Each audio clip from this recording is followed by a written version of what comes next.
Hi అండి, అందరికీ ఎలా ఉన్నారు? పిల్లల లంచ్ బాక్సెస్‌లోకి quick and easy recipe carrot rice చేసేసుకుందాం. వచ్చేసేయండి, కొంచెం హెల్తీగా చేసుకుందాం. పొయ్యి మీద బాండీ పెట్టి 2 స్పూన్స్ ఆఫ్ ఆయిల్, 2 దాల్చిన చెక్క, 3 లాంగ్ 3 లాలిక్కాయలు వేసేసుకొని, 2 బిర్యానీ ఆకు, 5-10 జీడిపప్పులు వేసుకొని లైట్ బ్రౌన్ షేడ్ వచ్చేదాకా ఫ్రై చేసుకోండి.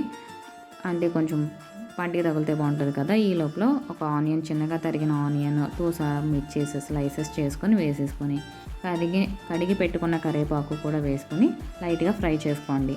లైట్గా ఫ్రై చేసుకుంటే చాలు, బ్రౌన్ షేడ్ రానవసరం లేదు. ఈ లోపల 1 కప్ ఆఫ్ క్యారెట్, తురిమిన క్యారెట్ వేసుకొని అది కూడా లైట్గా ఫ్రై చేయండి. తర్వాత 1 స్పూన్ సాల్ట్ వేయండి. అంటే మీ టేస్ట్ ప్రకారంగా 1 స్పూన్ చాలు, సరిపోద్ది. ఆ 1 స్పూన్ సాల్ట్ వేసిన తర్వాత కడిగి పెట్టుకున్న కొత్తిమీర, పుదీనా 2 కూడా వేసేసుకొని అదొకసారి మిక్స్ చేసుకోండి. మిక్స్ చేసుకున్నాక 1 స్పూన్ గరం మసాలా వేసుకోండి.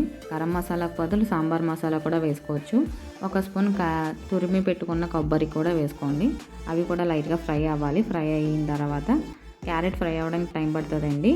సో 5 మినిట్స్ ఫ్రై అయిన తర్వాతే 1 కప్ ఆఫ్ రైస్ వేయండి. 1 కప్ ఆఫ్ రైస్ వేసిన తర్వాత మంచిగా మిక్స్ చేయండి. మిక్స్ చేసేసి అది కూడా కొంచెం లైట్గా మసాలాస్ అవన్నీ పట్టేటట్టు ఒక 2 మినిట్స్ ఉంచుకున్నాక 2 స్పూన్స్ ఆఫ్ గీ పైన గార్నిష్ చేసుకోండి. అంటే ఫ్లేవర్ఫుల్గా ఉంటుంది, కొంచెం టేస్టీగా కూడా ఉంటుంది కాబట్టి.